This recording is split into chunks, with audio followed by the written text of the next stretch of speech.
Why did no one ever notice her? 3 months in the desert, 3 months of shared meals, patrols, endless monotony. And still, she was the quiet one in the background. Just another supply specialist, cataloging crates, stamping forms, her name a faint echo lost in the roll call of louder, bolder soldiers. Yet fate has a cruel way of hiding answers in plain sight. They would remember her, but not yet. The sound of gunfire ripped through forward operating base Sentinel like a storm hammering sheet metal. The Taliban had found their range. Mortars crashed into the sandbags, shredding them open, spraying dust, smoke, and the copper taste of war across the compound. Sergeant Cash Reynolds had seen this before, too many times. Men falling, blood in the dust, defenses breaking like paper. And his sniper, his last line of precision, lay bleeding with a round through the shoulder. The clock was ticking. 5 minutes, maybe less, before the walls fell. "Any snipers here?" Reynolds' voice tore through the chaos, half order, half prayer. His words cracked through the thunder of explosions, carried by desperation. From the supply bunker a figure moved, small, quiet, almost invisible until now. Adriana Medina, the girl who'd been cataloging bullets while the others bragged about combat, the one who ate her meals in silence, the one nobody knew. She stepped into the chaos with something strange in her hands, not a rifle, not an M4 or M240. No. A crossbow. She raised it with calm that didn't match the world collapsing around her, drew back a bolt, fitted something that gleamed faintly in the light of burning sandbags, an explosive head. She took aim, released. The bolt screamed across the night. It struck an enemy firing position on the ridge and detonated. Fire, smoke, shouts. The entire base froze, soldiers turning to see who had fired. And for the first time in months, eyes locked on Adriana Medina. The forgotten, the quiet. And just like that, she was unforgettable. But this wasn't where her story began. No. To understand that moment, to understand why a young woman stood in the dust with a weapon from another century, you have to go back to Fort Carson, Colorado, 6 months earlier. The mountain air was crisp that morning, sharp as glass. Sunlight slid down the Rockies in long golden streaks, painting the supply depot in hard light. Inside, Adriana moved like a machine, boxes stacked in perfect lines, ammunition checked, logged, sealed. Her handwriting precise, her forms flawless. She had built her life around being invisible, efficient, necessary, but never remarkable. At 24, she had already learned the survival art of blending in. Do your job. Don't stand out. Don't give anyone reason to look closer, because if they did, they might ask questions she wasn't ready to answer. But someone was watching. Master Sergeant Dale Griffin leaned against the doorframe, arms crossed, 30 years of ribbons heavy on his chest. His face was weathered stone, unreadable, but his eyes, the eyes of a man who'd buried friends, trained killers, and lived to tell about it, tracked her movements like a hawk. "Medina," he called. Her body reacted before her mind caught up, snapping to attention, spine straight, eyes forward. "Yes, Master Sergeant." He walked in, boots echoing against the concrete, every step deliberate. He didn't bother with small talk. He didn't waste air. He picked up one of her requisition forms, scanned it, then set it down. He wasn't here for paperwork. "Your marksmanship scores," he said flatly. "Barely passed. Care to explain?" Her stomach tightened. She had rehearsed answers before, but none of them felt safe under his gaze. "I meet minimum requirements, Master Sergeant," she said evenly. "I'm working to improve." He studied her, silence stretched, heavy and uncomfortable. Then his tone sharpened. "That's a politician's answer. I asked you why, not what the paperwork says." Her mind raced. She could lie, she could deflect, she could shrug. But Griffin wasn't a man you lied to. His presence demanded something harder, the truth, or at least part of it. "Rifles," she said slowly, measuring each word. "They feel foreign to me, the recoil, the noise, I understand them, but the connection isn't there." Griffin tilted his head, as if confirming a suspicion. "You grew up in Colorado." "Yes, Master Sergeant." "Hunting family." Her lips pressed together, her father. The memories came unbidden. Dawn mist in the mountains. Her small hands gripping wood and steel. Her father's voice, soft and accented, teaching patience, teaching silence. Not rifles, never rifles. "My father taught me to hunt," she admitted. "With rifles." A pause, then quietly, "No, Master Sergeant." Something flickered in his expression. Not surprise, recognition. He already knew. He'd seen it in her posture, her control, her quiet precision. "Range 7, 1900 hours tonight. Bring whatever you actually know how to use." Her eyes widened. Range 7 wasn't for soldiers like her. It was for advanced weapons testing, unconventional tactics, the shadows of the army no one talked about. "Master Sergeant, I don't." 1900, he repeated. "Don't be late." Then he walked out, leaving her standing among crates of ammunition, her carefully built invisibility shattered. That evening, as the sun bled across the Rockies, Adriana drove back to her apartment. The walls were bare, a bed, a desk, a life of routine and nothing more, except for the footlocker under her bed. She knelt, spun the lock, lifted the lid. Wrapped in oiled canvas lay the thing she hadn't touched in years, her father's crossbow. The maple stock, carved by his own hands. The pattern etched into the wood from long hours of handling. She traced it with her fingers, and for a moment she was 12 again, standing in the mist while his voice guided her aim. "The crossbow is not about strength, Mihija," he'd whispered. "It is about patience, precision. You don't force it, you understand it." He was gone now. A construction accident had stolen him when she was 16, but his lessons lived in her hands. She unwrapped the bolts, some with simple tips, others her own designs, modified, experimental, small charges hidden inside, enough to fell a deer or something more. At range 7, Griffin was waiting, alone, his face a mask of discipline, his eyes sharp with calculation. "Show me," he said simply. She assembled the weapon with practiced ease, every motion smooth, silent, natural. She raised it, fired, 50 meters. The bolt struck dead center, punching through reinforced backing, then 100 meters, then 200. Each shot true. Griffin leaned over the scope. When he looked back at her, something had shifted in his eyes, not just recognition, something more dangerous, possibility. "Again," he said. Hour after hour she fired, targets at distance, moving silhouettes, adjustments for wind, for light. She showed him the explosive bolts, watched his eyebrow rise for the first time that night. When it was over, he stood silent for a long moment. Then his voice dropped, almost low enough to be a secret. "The army is changing, Medina. We're experimenting with tools command doesn't understand yet. Your crossbow in your hands, it's not a relic, it's a weapon. Silent, precise, adaptable." He took a breath. "What you have, it could matter, but only if you're willing to step out of the shadows you've been hiding in." Her pulse quickened. For years she had been nobody, just a clerk, just a file number. And here he was offering something dangerous, something bigger. "Yes, Master Sergeant," she said. And that night, as she drove home with the crossbow beside her, she felt something she hadn't felt since her father died. Purpose. The mountains loomed around her, ancient and silent. They had watched her as a child. They would watch her again now. And far away in Afghanistan, forward operating base Sentinel waited for a moment she could not yet imagine, when a sergeant's desperate cry for a sniper would reach her ears.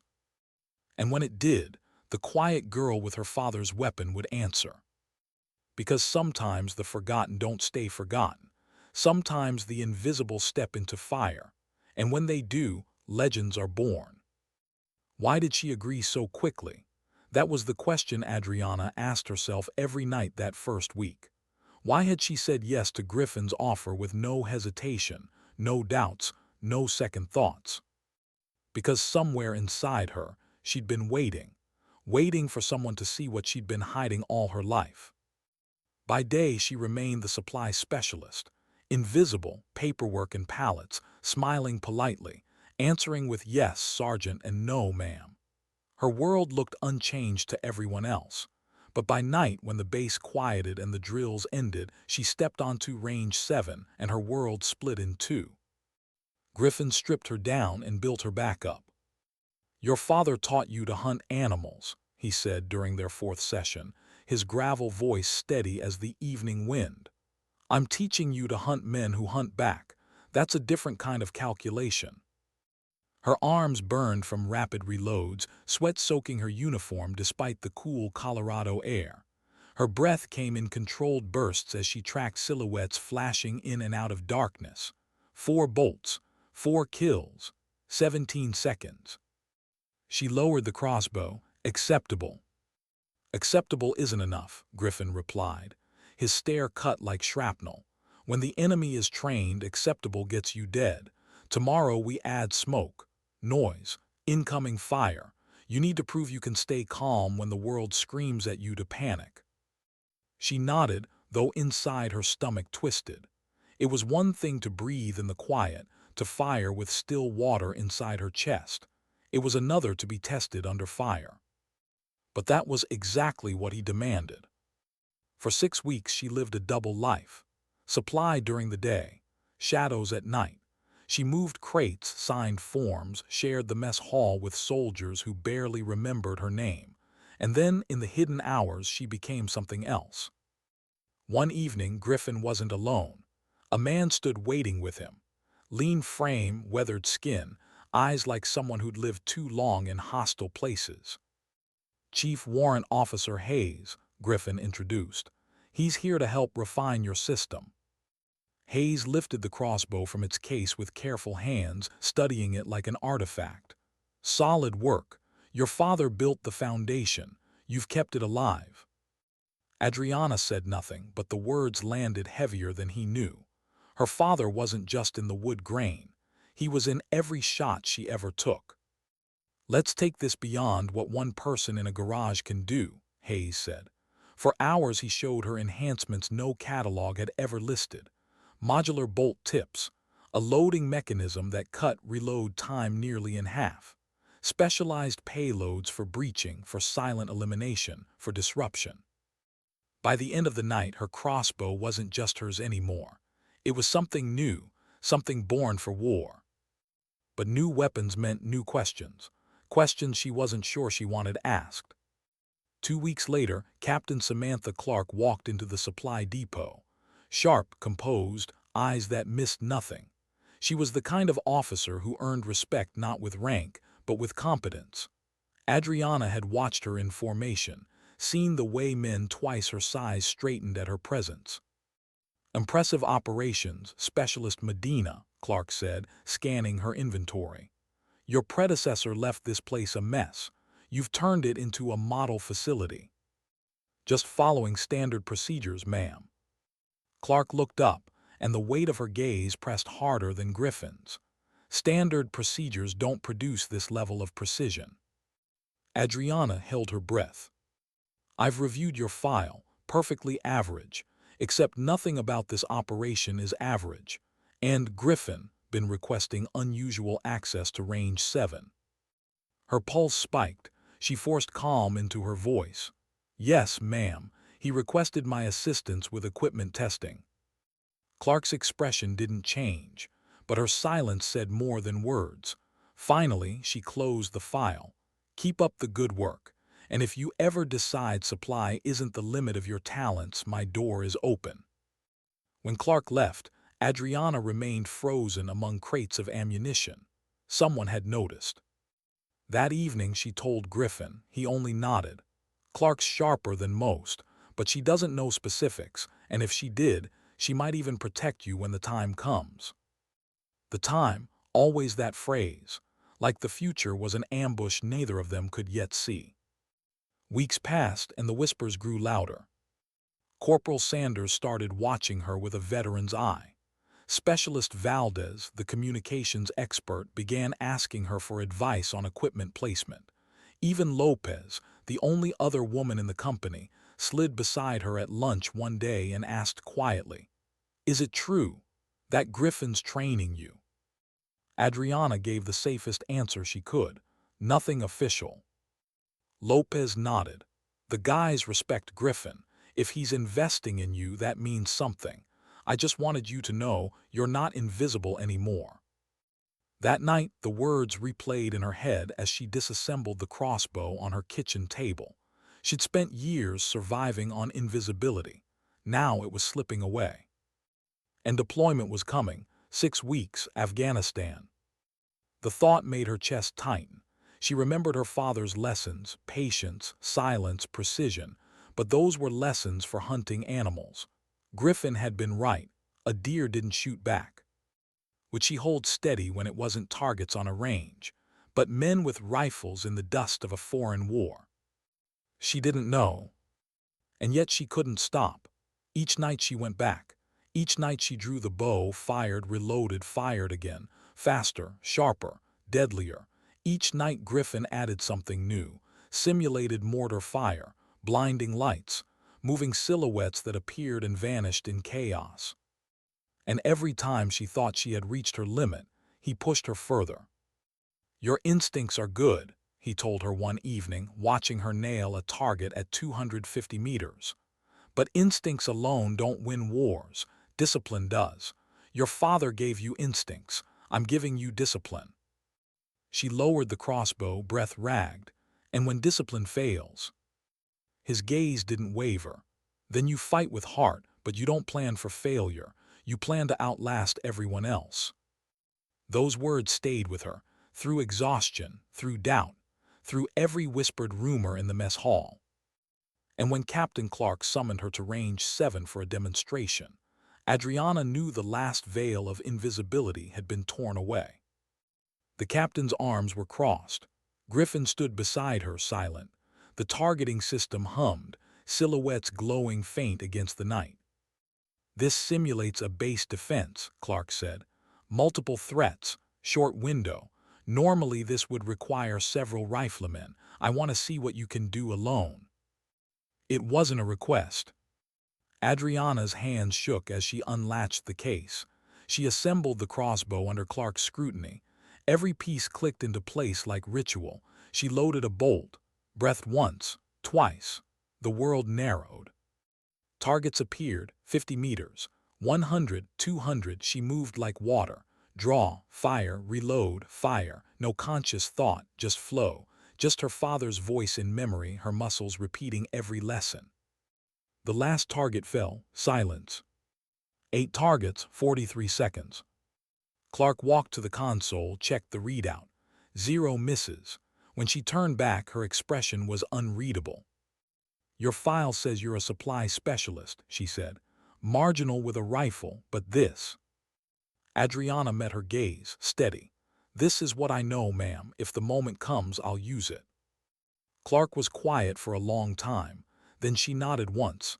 "Keep it with you, but understand if you step into combat, you'll be judged by combat standards. No excuses, no shadows. Can you handle that?" "Yes, ma'am." "Good. We leave in 3 weeks. Be ready." After Clark left, Griffin allowed himself the faintest hint of approval. Most officers would have shut this down. She didn't. "That tells me something." "What?" Adriana asked. "That she's waiting too. Waiting for the moment when you'll have to prove this isn't just training." And as Adriana locked the crossbow case that night, she realized he was right. Every rumor, every stare, every whispered question, they were all converging toward one inevitable point. Deployment. Afghanistan. Forward Operating Base Sentinel. And the moment when a sergeant's desperate cry would tear through gunfire, "Any snipers here?" She would answer, not with words, with bolts that struck like thunder. But for now, she sat alone in her apartment, her hands resting on the crossbow stock, and she whispered into the quiet, "Papa, will you recognize me when it happens?" The silence gave no answer, only the steady thrum of her heart. And in that silence, she found something like resolve. Because sometimes strength isn't about being seen. Sometimes it's about being ready when no one expects you to be. Why did the silence feel heavier than the gunfire? That was the first question that struck Adriana when the transport aircraft began its descent into Afghanistan. The C-130 rattled as it cut through the night air. Soldiers sat shoulder to shoulder, their faces pale under the red glow of cabin lights. The noise of the engines drowned out any small talk, but words weren't necessary. She could read it in their eyes, the same unease she felt pressing against her ribs. Private Noah Martinez sat across from her, his helmet slightly tilted, his 19-year-old jaw clenched as though fear could be bitten down. He caught her looking and tried to smile, but his eyes betrayed him. First deployment, first war. Adriana gave him a small nod, the kind her father once gave her when she trembled before her first hunt. It was enough. The voice of the loadmaster cut through the static of the intercom. 5 minutes to landing. Secure all gear. Prepare for ground operations. 5 minutes until everything changed. The wheels slammed into the runway at Bagram Airfield with bone-jarring force. The plane braked hard, jerking every soldier forward against their restraints. The ramp opened, and Afghanistan hit her all at once. Heat, even at night it poured off the earth like a furnace. Dust clung to sweat in gritty layers. The air smelled of jet fuel, sand, and something metallic, faint but constant, like the world was already stained with blood. Lieutenant Colonel Peterson's voice carried across the tarmac. Alpha Company, form up by platoons. Maintain spacing. This is Fort Carson anymore. Bagram roared with life. Helicopters thundered into the sky, their rotors chopping the air to pieces. Convoys rumbled across gravel, engines coughing black smoke. Blast walls, guard towers, razor wire. It wasn't a base. It was a fortress built from desperation and necessity. Adriana shouldered her rucksack and fell into formation. They had 12 hours here before heading deeper, into isolation, into the mountains where forward operating base Sentinel waited. 12 hours to absorb the rhythm of war. Her assignment was equipment security detail, standing guard while others rotated through meals and brief rest. She didn't mind. Watching gave her space to think.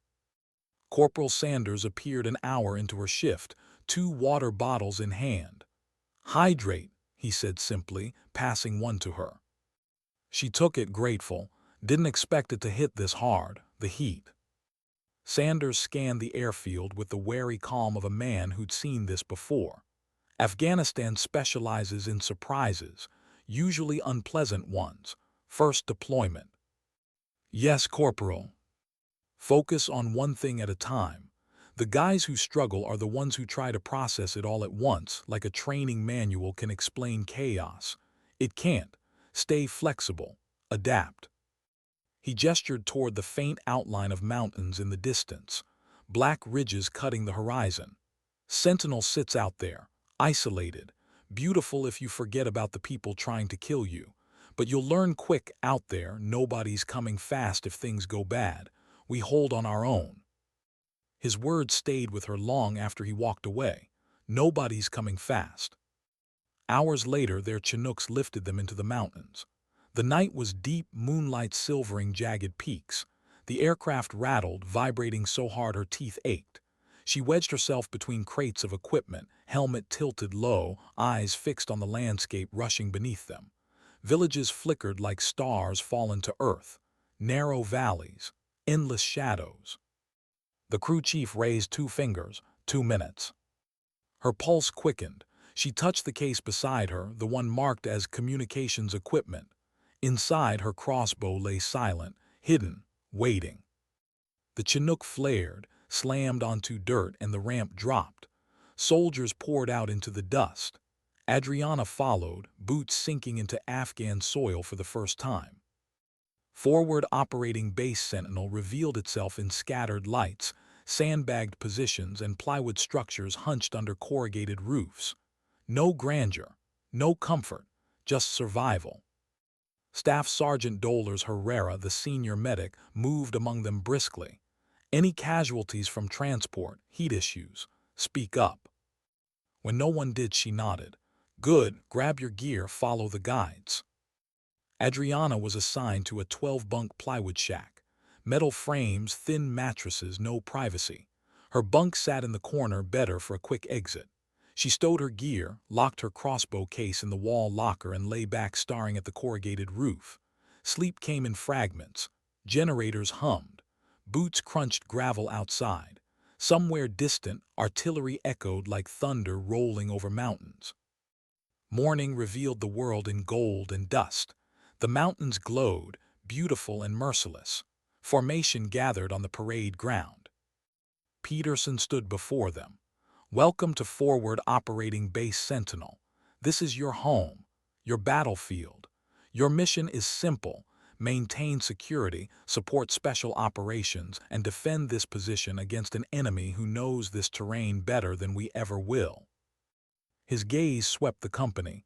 They've fought here for generations. They won't stop for us. Stay disciplined, stay alive. Captain Clark took over, outlining assignments. Adriana's role was exactly what her file promised: supply. The bunker near the northern perimeter would be hers to manage. But she noticed something. Clark's map placed her supply station within reach of the ridgelines, as if the captain had left space for possibilities beyond logistics. By midday, Adriana was elbow-deep in crates with specialist Enrique Valdez, the communications expert. He was cheerful, even here. Always easier to tackle inventory with two people, he said, dropping radio batteries into neat stacks. She allowed a faint smile. You make this place sound like a summer job. Hey, if I don't joke, I'll start thinking too much. And that's dangerous. She almost replied when the sirens wailed. Bone shaking, deafening. Incoming fire. Every soldier snapped into action. Dust plumed as they sprinted for defensive positions. Adriana grabbed her rifle, heart hammering. Explosions erupted along the northern perimeter. Shrapnel hissed like hornets. Dust clouds swallowed the air. Sergeant Cash Reynolds commanded the defense, his voice booming through the chaos. Hold fire until confirmed targets. Don't waste ammo. Adriana dropped behind sandbags, breath ragged. Through the smoke, flashes lit the ridges 600 meters away. Mortar teams, RPGs, they fired, then vanished into cover. 8 minutes. That's all it lasted. Then silence as sudden as the violence. No casualties, just craters, shattered sandbags, and the acrid bite of explosives lingering in the air. Reynolds walked the line, checking faces. When he stopped in front of Adriana, his eyes studied her hands. Steady, controlled. First time under fire. Yes, Sergeant. You didn't freeze, that's good. Most rookies panic, you stayed in it. She swallowed, felt like my chest was going to explode. That's combat, fear's normal, discipline makes the difference. He looked toward the ridges. They'll be back, different spot, different time, welcome to Sentinel. That evening, after the smoke cleared and repairs were underway, Adriana climbed to the supply bunker roof. The sunset painted the mountains in impossible colors, purple, gold, crimson, like beauty mocking violence. Private Martinez joined her, 2 water bottles in hand. Brought one for you. Thanks. He sat, shoulders slumped. That was intense. All I could think was, I'm going to die here before I've even done anything that matters. She studied his young face, the same fear she once felt staring at a deer in her father's scope. Fear means you're alive, Martinez. My father used to say it's information, not weakness. The trick is what you do with it. And how do you stay so calm? She let the silence stretch, the way Griffin did. You train until calm is the only choice left, that's all. He nodded, clinging to her words like they might anchor him against the tide of fear. They sat in silence, watching night claim the mountains. Somewhere out there, enemies prepared their next move. Somewhere beyond those ridges, a plan was forming. And inside the supply bunker below, her crossbow waited, hidden, silent. She thought of Griffin's warning. The test would come. Combat was not a range. Combat was chaos. And when the sergeant's cry came, "Any snipers here?" she knew the silence would break. But for now she breathed. For now she waited. Because sometimes war isn't explosions. Sometimes war is waiting for them. Why did the nights feel longer here? That was the thought that weighed on Adriana as she sat outside the supply bunker one evening, staring at mountains that refused to end. In the States, night had always been a pause, a curtain between days. Here, night was a predator, waiting, watching. Fob's sentinel had been quiet for a week, too quiet, and everyone knew what that meant. Lull before the storm, Corporal Sanders muttered as he passed her, adjusting the strap of his vest. Always is. He wasn't wrong. Patrols reported shadows on the ridges, movement in the villages, radio chatter they couldn't crack. It felt like standing on the edge of something you couldn't see but knew was coming. For Adriana, the tension lived in her chest. She went about her duties, tracking shipments, guarding the depot, distributing ammunition, but her thoughts circled the crossbow locked in its case. Every time she opened the locker, every time her fingers brushed the carved maple stock, her pulse raced. She told herself it wasn't needed. She told herself she would stay invisible, but she didn't believe it. It was Martinez who cracked first. They were on watch together one night along the northern perimeter. Stars burned overhead, impossibly bright, while the mountains crouched like sleeping giants. Martinez kept shifting, rifle across his knees, breath shallow. "They'll hit us soon," he said quietly. "Maybe," Adriana replied. "No, I can feel it. My old man used to say, animals go quiet before a storm. The villages are quiet, too quiet." She studied his face. The boyish fear had sharpened into something harder, a soldier's awareness, and she knew he was right. When it came sudden. The first explosion ripped into the western wall, shattering sandbags and lighting the night in flame. Sirens wailed. Boots pounded gravel. Soldiers scrambled to their posts. Mortar fire followed, dozens of rounds, each one slamming earth and flesh with bone-breaking force. Adriana dropped into cover, rifle tight to her chest. She peeked out, scanning the ridge. Flashes. Dozens. The enemy had massed, pouring fire like a tidal wave. Sergeant Reynolds' voice roared above it all. "Suppressive fire, keep them off the wire." Machine guns spat fire into the darkness. The air shook with violence. But then came the cry, a sound that cut through even the chaos. "Sniper down." Adriana's stomach dropped. Sergeant David Foster, their best shot, their anchor, lay sprawled near the command post, blood soaking his shoulder, his rifle useless beside him. Two medics dragged him into cover. The company's precision was gone. Reynolds' voice was raw with desperation. "I need a sniper. Any snipers here?" The words echoed, exactly as Griffin once told her they would. Her breath froze. This was the moment. The storm had arrived. But she didn't move. Her hands shook as she gripped the rifle, her father's voice whispering in memory, patience, precision. But her body resisted.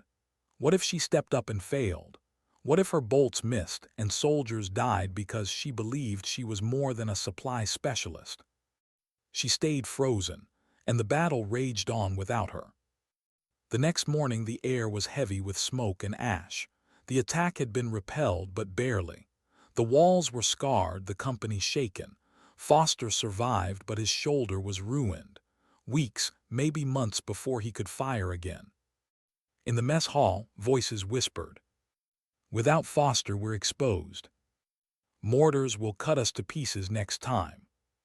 Reynolds looked desperate last night. That's not good. Adriana sat alone, staring at her untouched tray.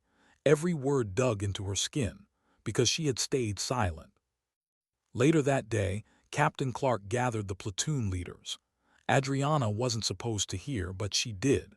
She lingered in the corridor outside the command shack, the walls thin enough for fragments of truth. "Need another precision shooter," Reynolds said, his tone hard. "We don't have one," Clark replied. "Headquarters isn't sending replacements for weeks, not for us." "Then we're sitting ducks." A silence followed, then Clark's voice low but sharp. "There might be one." Adriana stepped back, heart pounding. Clark knew, maybe not everything but enough. That evening, as the sun bled across the horizon, Adriana unlocked the case in her bunker. She lifted the crossbow, feeling its weight settle into her palms. The wood was warm, alive. She strung it with steady hands, slid a bolt into place, and exhaled. She climbed to the bunker roof. Targets littered the ridgeline, scraps of wood and metal set up by soldiers for practice. The wind cut across the valley. She adjusted, breathed, and fired. The bolt slammed into a target 200 meters away, punching through with a dull crack. She reloaded, fired again. Another hit. By the fourth shot, she wasn't just testing. She was remembering, reclaiming. Her father's lessons, Griffin's drills, every hour she had spent in the shadows, all of it converged in each smooth pull of the string. "Thought I'd find you here," a voice said. She turned. Captain Clark stood at the ladder, arms crossed, her expression unreadable. Adriana froze, crossbow still in hand. Clark stepped closer, studying the weapon. "So it's true." Adriana's throat tightened. "Ma'am, Save it. I don't care about regulations right now. I care about survival." Clark's eyes locked onto hers. "Foster's down. Reynolds is desperate. The next attack won't give us time to pray for miracles. If you can deliver precision, I'll authorize it. But understand this, once you step up, there's no going back to invisibility. Every life will weigh on your bolts."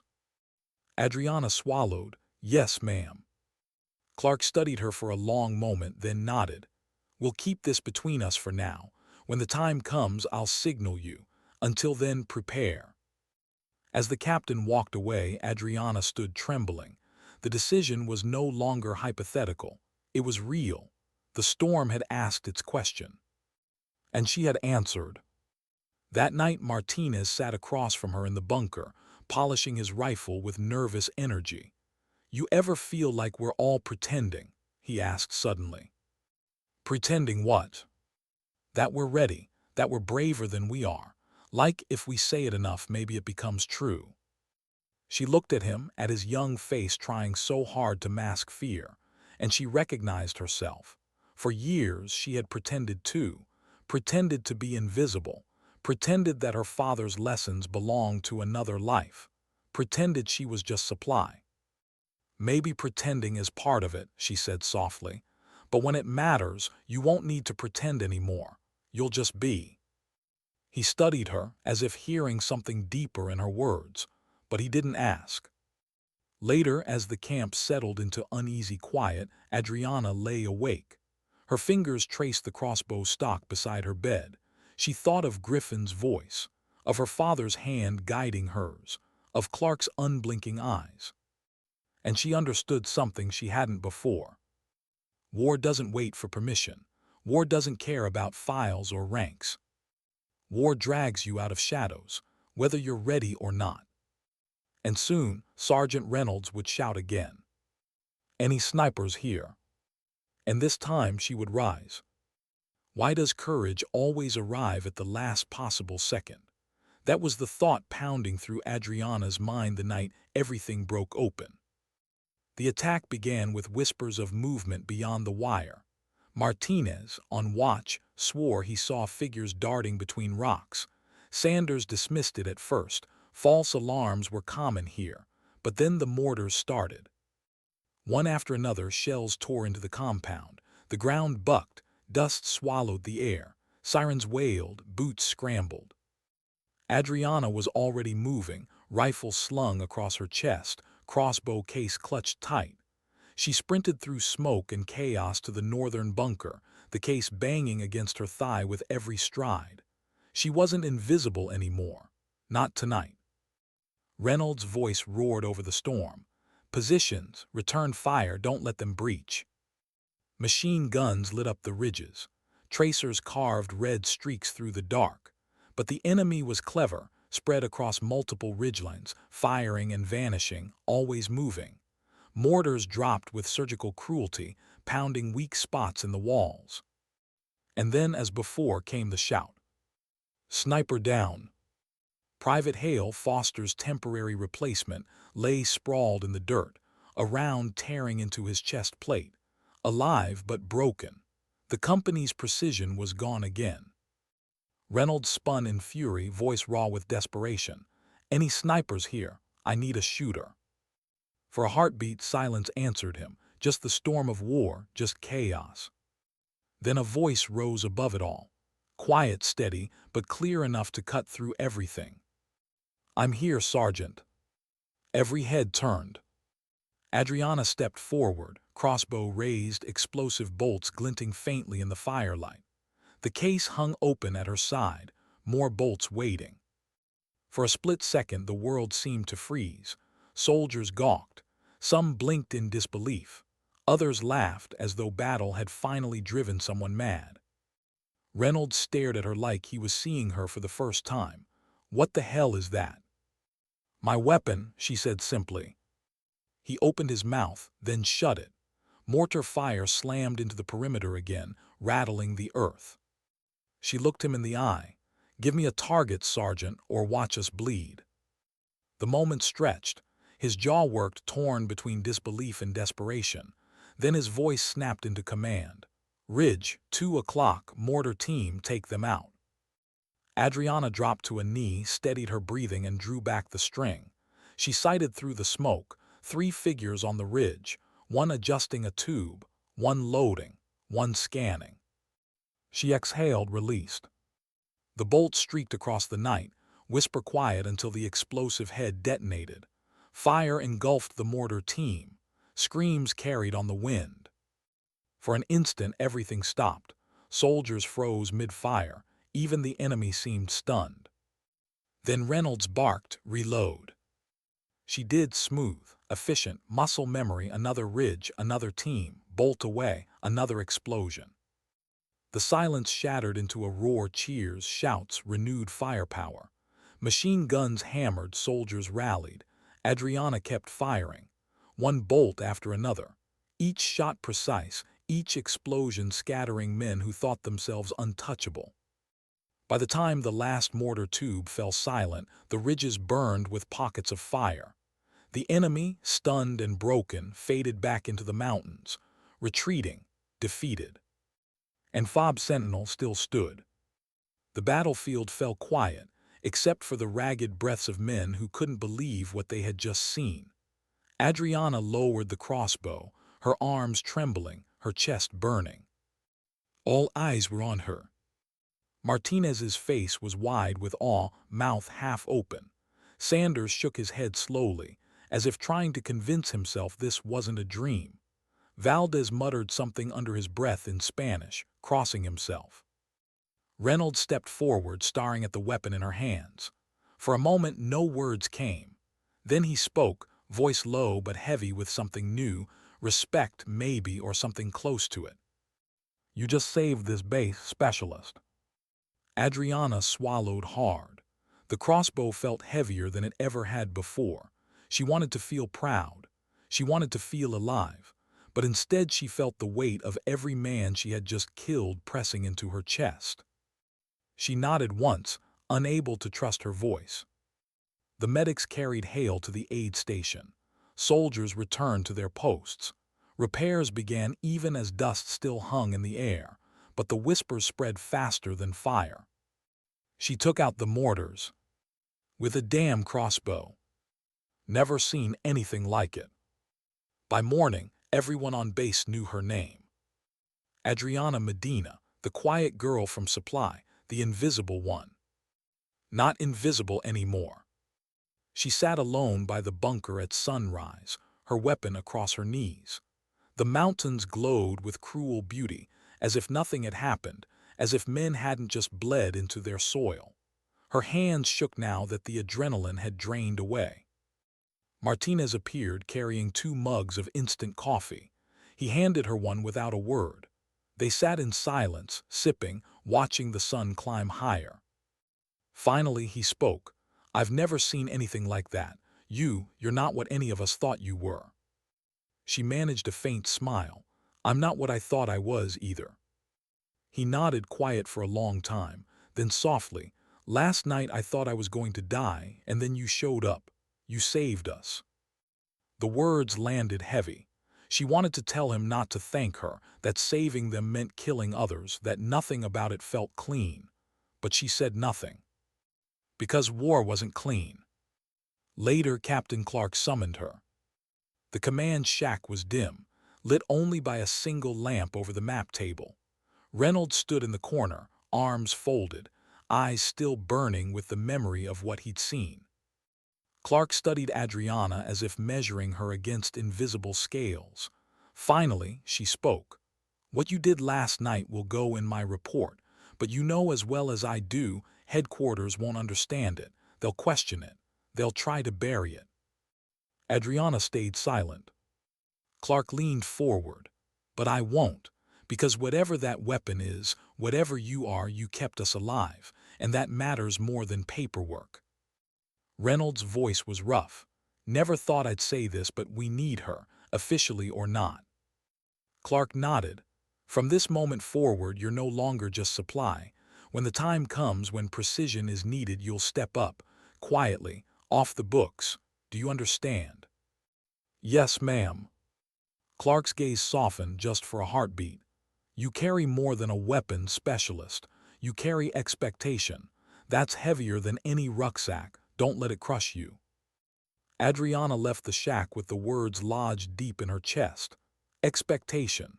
She asked for this moment even if she hadn't known it. She trained for it in shadows, and now the shadows were gone. That night as she lay in her bunk, the whispers of soldiers still drifted through the walls. Stories of what she had done, myths already forming. But she knew the truth. She wasn't a hero, she wasn't even fearless. She was just a daughter with her father's weapon, trying not to shake when the world demanded stillness. And though the base cheered her, though Reynolds finally saw her, though Clark had pulled her into something beyond her file, inside, she still wrestled with the same question that had haunted her since the first bolt struck a living man. What price would she pay for being seen? Why did their eyes follow her everywhere now? That was the question Adriana asked herself as she walked across Fob Sentinel the next morning. Before she could slip between formations unnoticed, a shadow among uniforms, now every glance lingered. Soldiers paused mid-task, mid-sentence. Some nodded with respect. Some stared with unease. Others whispered behind her back, their voices carrying just far enough for her to hear. "The girl with the crossbow. She's the one who blew the ridge last night. Did you see the fire when that bolt hit?" Legend was already forming, twisting the truth into something larger. They said she could hit a target half a mile away, that her bolts never missed, that she walked calmly into fire like she'd been born in it. None of it felt true to her. She hadn't felt calm. She hadn't felt invincible. She had felt her heart pounding so hard she thought it would crack her ribs. But nobody saw that part. They only saw the explosions. Private Martinez was different now too. He walked with her whenever he could as though her presence was some shield. But his eyes weren't filled with awe anymore. They were heavy, questioning. "You're carrying it well," he told her one evening, sitting on the bunker roof as the mountains swallowed the sun. She shook her head. "You don't see the weight, only the surface." He frowned. "So what does it feel like?" She hesitated. Few soldiers spoke this way. Most buried their feelings under jokes or silence, but Martinez was still young enough to ask. "It feels like every bolt carried more than explosive," she said softly. "Like pieces of me went with them, and I don't know how many pieces I have left." Martinez didn't answer, but he didn't move either. He stayed beside her, staring into the dark as though his silence was a form of respect. The base adapted quickly. Captain Clark made no announcements, no official statements, but Adriana's role shifted in subtle, undeniable ways. She was no longer on every supply run, no longer confined to the depot. When Reynolds reviewed defensive positions, his eyes slid toward her. When patrols rotated out, she was kept close in reserve, her weapon hidden but ready. "Unofficial sniper," Valdez muttered one night, grinning as he passed her in the mess line. "Off the books, but everyone knows." She forced a smile but felt none of it. Because off the books meant unprotected. If things went wrong, if someone higher up demanded explanations, she would be the first offered up. The enemy, too, learned quickly. 2 nights after her reveal, they attacked again. Same mortars, same ridges, but this time decoys. Wooden silhouettes painted in shadows placed where real teams had once hidden. Adriana fired, bolts exploding in showers of sparks and smoke. Soldiers cheered, until they realized nothing had changed. The mortars kept falling from another ridge entirely. Reynolds cursed, rallying machine gunners to swing fire. Adriana reloaded, sighting again, this time slower. Careful. She found the real team by the faint flicker of a lighter as one man ignited a charge. One bolt silenced them. Another chased off their support. But the message was clear.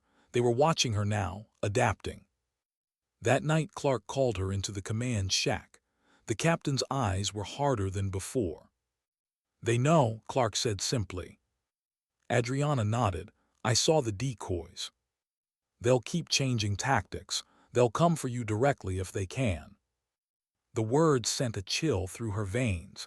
She was no longer just another soldier to them. She was a target. Clark leaned closer, voice low. "You're valuable, Medina, but value paints a mark.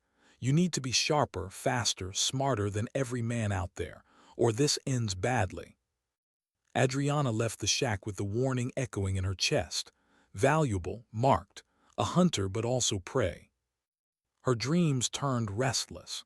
She saw her father's face, heard his voice guiding her hands, but in the dreams he turned away when she loosed a bolt at men instead of deer. She woke sweating, breath ragged, the weight of invisible judgment heavy on her chest.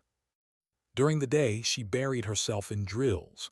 Griffin's voice haunted her memory, discipline, not instinct. She fired until her arms shook, reloaded until her fingers bled. Martinez joined her sometimes, watching, learning. "You ever think about teaching someone else?" he asked once, curiosity bright in his eyes. She shook her head. "It's not something you can teach, not all of it. Part of it comes from," she paused, "from loss." He didn't press, but she saw the thought lingering behind his eyes. A week later, the enemy struck harder than ever. It started with small arms fire along the southern wall, a feint. Soldiers rushed to reinforce. Then came the real blow, RPGs hammering the northern perimeter, mortars pounding in rapid succession. The base shook. Dust clouds blinded. Radios crackled with overlapping voices. Reynolds shouted over the chaos, "Positions, don't let them breach." Adriana was already moving, crossbow in hand, bolt strapped to her vest. She scrambled up the supply bunker roof, sighted through the smoke. But the ridges were empty. Her gut twisted, too empty. Then she saw it, movement in the valley, closer than ever. Dozens of figures rushing through the dust, firing wildly, closing the distance before anyone could adjust. Contact, inside 200 meters. Machine guns thundered. Martinez screamed into the radio for reinforcements. Soldiers fell back toward the inner wall. Adriana steadied her breathing. Close range. No time for precision. She loaded an explosive bolt, fired into the lead group. The blast tore men apart, scattering the charge. Another bolt, another explosion. But they kept coming. Her arms shook with the pace. Reload, fire, reload, fire. Each explosion tore chunks from the assault, but the line was thin, too thin. She heard Reynolds shouting, voice cracking with urgency. "Hold the line, hold." Through smoke, she saw Martinez stumble, pinned by a burst of fire. Without thinking, she dropped from the roof, sprinted across open ground, bolts rattling at her side. She reached him, shoved him into cover and drew back another bolt. The enemy was close enough now that she saw their eyes. She fired, explosion, screams, dust. Martinez grabbed her arm, breath ragged. "You saved me." "No," she snapped, eyes still locked on the chaos. "Not yet." Together they fought, side by side, until the assault broke and the enemy melted back into the mountains. Silence returned, broken only by groans of the wounded and the hiss of burning debris. Adriana dropped to her knees, crossbow heavy in her hands. Her arms ached, her chest heaved, and in the silence she heard whispers again. Not about survival this time, about her. She held the line. "She's not human. She fights like a ghost." She wanted to scream that she wasn't a ghost, that she was flesh, blood, fear, and doubt, but no sound came. Later, as medics worked and soldiers rebuilt defenses, Captain Clark approached. Her gaze was sharp, unflinching. "You saved Martinez. You saved the line again."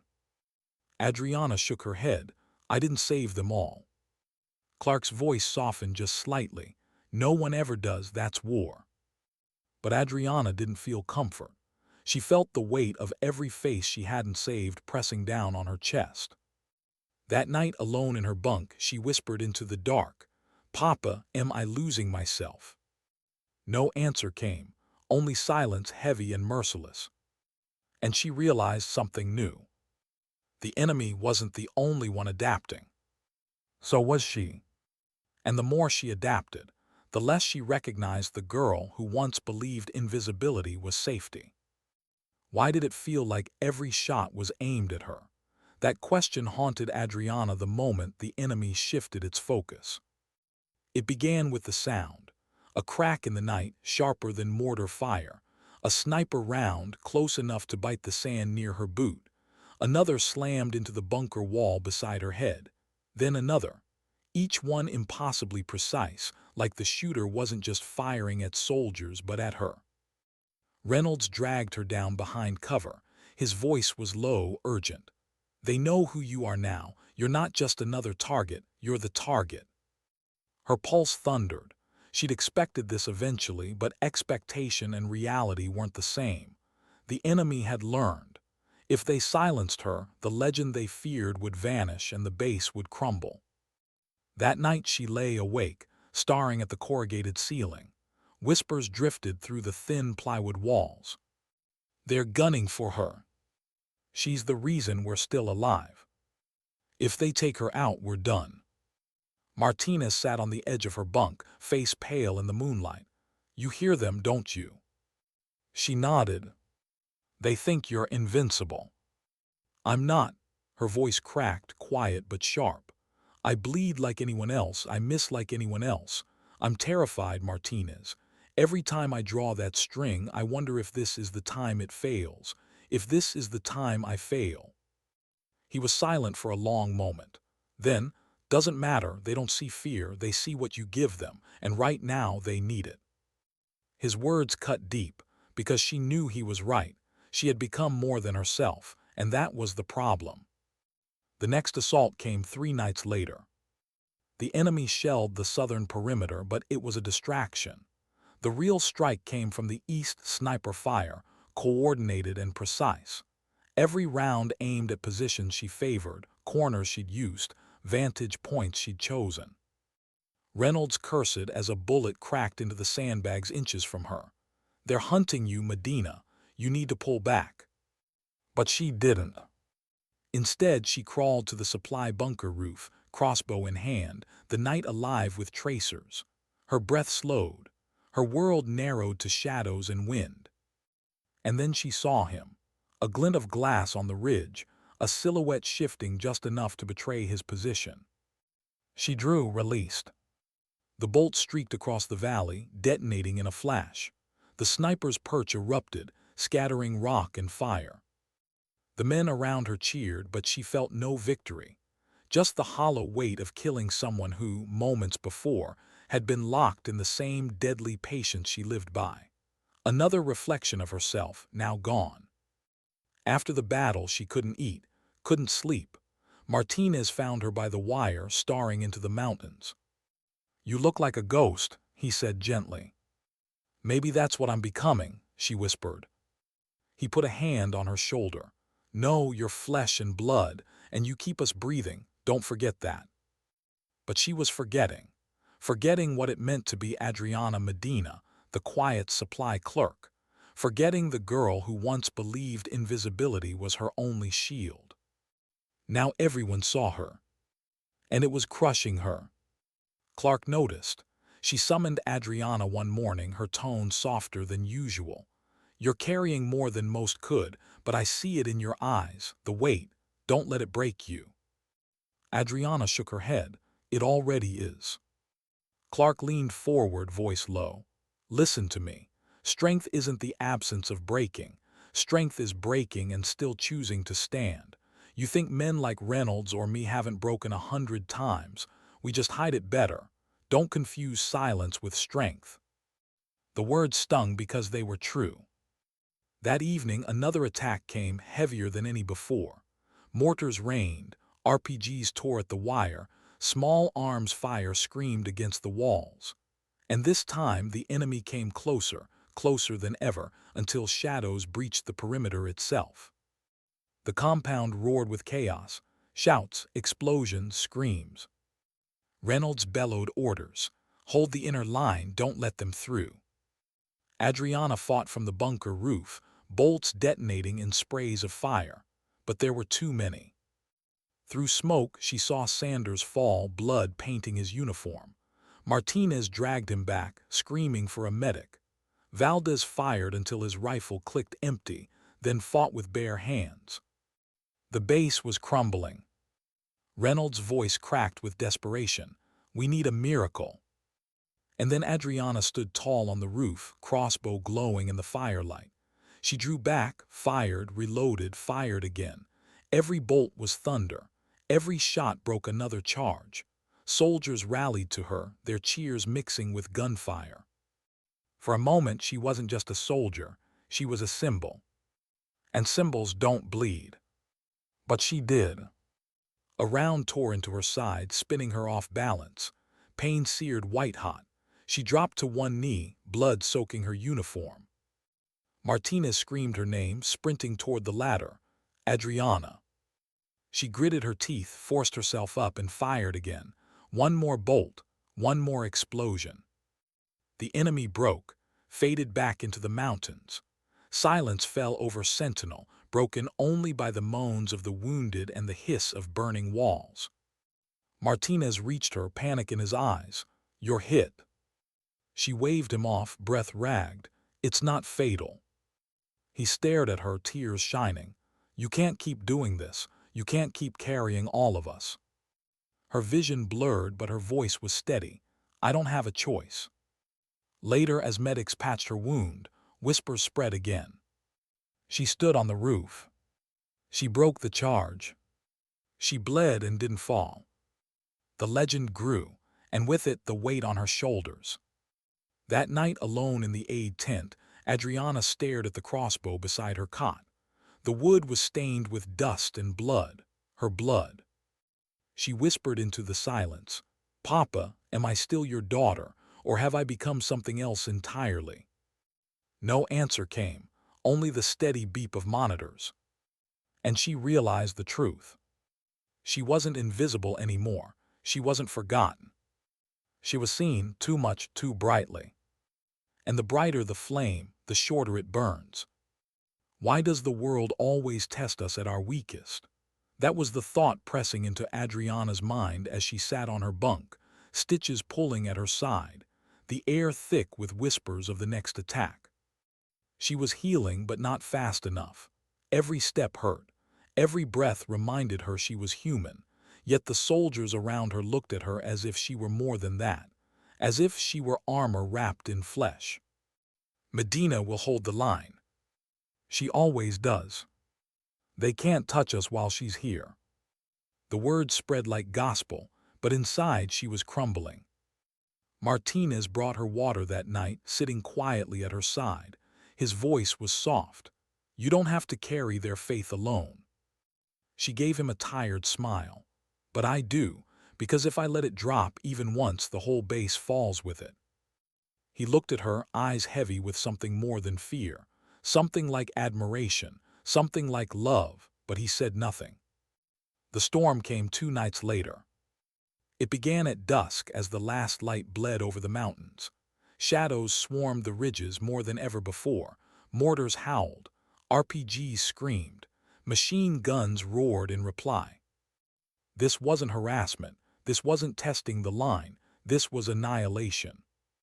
Reynolds shouted orders until his voice broke. Sanders, patched up from his last wound, fought until his arms shook. Valdez kept the radios alive under fire that shredded his position. Martinez fired like a man possessed, refusing to blink even as rounds chipped stone around him. And Adriana, she climbed. Her side screamed with pain as she pulled herself onto the bunker roof. The crossbow hung heavy in her hands, bolts strapped across her vest. The night glowed red with fire. The air throbbed with screams. She drew back the string, sighted through smoke, and released. Explosion, then another, then another. Each shot carved holes in the enemy's charge, but there were too many. Her arms shook, her vision blurred, sweat and blood stung her eyes, yet she didn't stop. One bolt after another, each one a piece of herself torn away. The men below saw her and rallied. They shouted her name like a battle cry. Medina, Medina. Their rifles roared louder, their courage flared. But the enemy adapted again.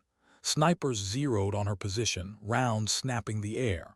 One clipped her shoulder, spinning her sideways. She gasped, nearly dropped the weapon. Martinez screamed from below, "Get down!" But she didn't. She forced herself upright, drew another bolt, fired into the ridge. Explosion. Silence where the sniper had been. Her legs trembled, her body begged to collapse, but she refused. The enemy poured closer within 100 meters. She fired point-blank, bolts tearing the charge apart. Bodies fell, smoke thickened, fire clawed at the sky. She lost track of time, lost track of herself.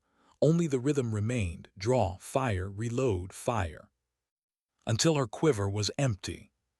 Silence fell on her side of the line. No more bolts, just the distant crack of rifles and the thunder of mortars. She dropped to her knees, chest heaving, vision tunneling. For the first time, fear swallowed her whole. And then a hand gripped her shoulder. Martinez. His eyes burned with the same fire she once carried alone. He held her rifle out. "You've given us everything," he said fiercely. "Now let us carry the rest." She stared at him, bloodied and determined, and something inside her cracked open. The legend she never wanted wasn't hers anymore. It belonged to them all. She took the rifle, fired until it clicked empty, then fought with Martinez side by side. Soldiers rallied around them, each man and woman holding more than their weight. And slowly, painfully, impossibly, the enemy broke. One by one, their lines faltered, their fire thinned, their shouts faded back into the mountains. And then silence. Not the silence of fear, the silence of survival. Fob Sentinel still stood, barely scarred, burned, but alive. Adriana collapsed against the bunker wall, chest heaving, crossbow lying empty beside her. Blood soaked her uniform. Pain throbbed with every heartbeat. Reynolds approached, face lined with exhaustion. He crouched in front of her, his voice low. "You saved us, again, but you look like hell." She managed a weak smile. "Feels like it." Clark came next, eyes softer than she'd ever seen. She knelt, studying Adriana with quiet respect. "You carried us farther than we deserved, and you reminded us, one soldier can still change everything." Adriana wanted to argue, to say she hadn't done it alone, but the words stuck. That night she lay in her bunk, crossbow cleaned and resting by her side. The base was quiet, save for distant murmurs of soldiers rebuilding walls, checking wounds, counting blessings. Martinez sat nearby, head bowed, exhaustion pulling at his frame. He dozed lightly, but one hand still rested on his rifle, as if ready to fight even in dreams. Adriana stared at the ceiling, pain still gnawing at her body, and whispered into the dark, "Papa, I'm still your daughter, just different now, changed, but still yours." Her words vanished into silence, but this time the silence didn't feel empty. It felt listening. And she understood something she hadn't before. Being invisible had once felt safe. Being seen had felt unbearable, but neither was truth. The truth was somewhere in between, in being what was needed when it was needed, even when it cost you. Dawn came slow, painting the mountains in gold. Soldiers stirred, moving with the heavy weariness of men and women who had lived through too much. But their eyes carried something new.